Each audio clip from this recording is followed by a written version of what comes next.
আসসালামু আলাইকুম। ক্রিস্টিয়ানো রোনালদোর এই ভিডিওগুলি আগে দেখুন, তারপরে কথা বলবো ইনশাআল্লাহ।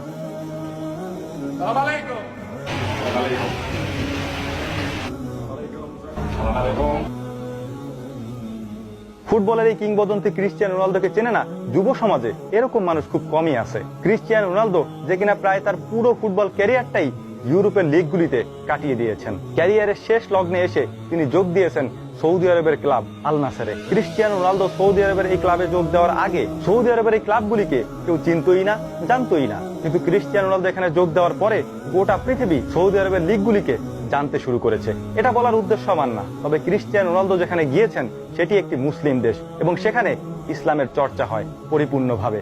যদিও সৌদি আরবের এই লিগগুলিকে ঘিরে, অর্থাৎ ফুটবলের এই লিগগুলিকে ঘিরে অনেক অন ইসলামিক কাজও হচ্ছে, সেটা যেমন নিন্দনীয়, সেরকম ভাবেই ক্রিস্টিয়ানো রোনালদো সহ যেসব অমুসলিম খেলোয়াড়েরা সৌদি আরবে গিয়েছেন এবং তাদেরকে যেভাবে ইসলাম দিয়ে অভ্যর্থনা জানানো হয়েছে এবং তাদের মধ্যে ইসলামিক কালচারগুলি যেভাবে ঢুকিয়ে দেওয়া হচ্ছে, সেটাও প্রশংসার দাবি রাখে। ক্রিস্টিয়ানো রোনালদোকে এখন প্রায়ই দেখা যায় সালাম দিয়ে কথা বলার জন্য, ইনশাআল্লাহ বলতে, আলহামদুলিল্লাহ বলতে। এই কালচারগুলি মুসলমানদের মাধ্যমেই ক্রিস্টিয়ানো রোনালদোর মধ্যে ঢুকেছে। আপনারা যারা নিয়মিত এই বিষয়গুলি দেখেন বা ফলো করেন, তারা প্রায় দেখবেন এখন যখনই ক্রিস্টিয়ানো রোনালদো কোনো সংবাদ সম্মেলনে আসেন বা তিনি যখন কথা বলতে যান বা কারোর সাথে তার দেখা হয়, সাথে সাথে তিনি সুন্দর করে একটা সালাম দিয়ে যান, আসসালামু আলাইকুম।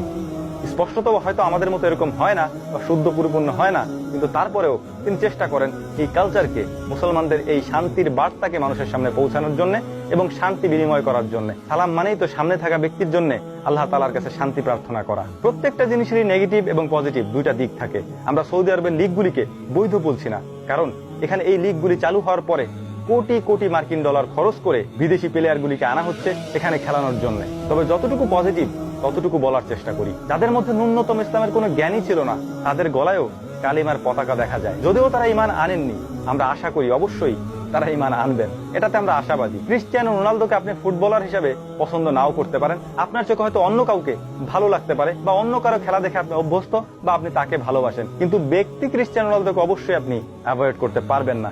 এর কারণ হচ্ছে, যদি ফুটবলের দৃষ্টিতে তাকান এবং তার মধ্যে যদি ভালো মন্দ বিবেচনা করতে বলেন, তাহলে আপনি অবশ্যই এই বিষয়টি দেখবেন ক্রিস্টিয়ানো রোনালদোর গায়ে একটা ট্যাটু আপনি খুঁজে পাবেন না। ক্রিস্টিয়ানো রোনালদো ওই খেলোয়াড় যে কিনা ফিলিস্তিনের পক্ষে দাঁড়িয়েছিল এবং এখনো দাঁড়িয়ে আছেন। ক্রিস্টিয়ানো রোনালদো ওই খেলোয়াড় যে কিনা সিরিয়ার শিশুদের পাশে দাঁড়িয়েছিল। অতএব কোনোভাবেই ব্যক্তি ক্রিস্টিয়ানো রোনালদোকে অ্যাভয়েড করা সম্ভব নয়। আল্লাহ তাআলা কখন কাকে কিভাবে হেদায়েত দান করবেন এটা আমরা জানি না, এটা আমরা বলতেও পারি না।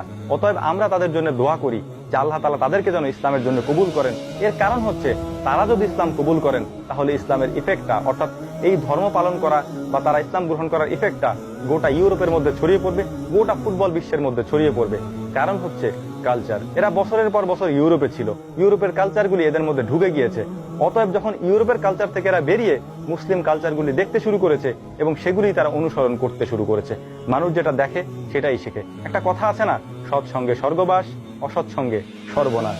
ক্রিস্টিয়ানো রোনালদোর ক্ষেত্রেও তেমনটাই ঘটেছে। আমি ফুটবলের কথা বলছি না, আমি মনুষ্যত্বের কথা বলছি, আমি ধর্মীয় বিবেচনার কথা বলছি। আশা করি আমার কথাগুলি বুঝতে পেরেছেন।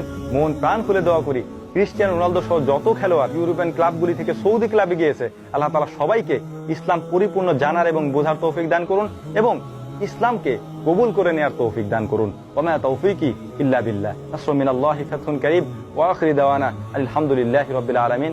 আসসালামু আলাইকুম ওয়া রাহমাতুল্লাহি তাআলা ওয়া বারাকাতুহু।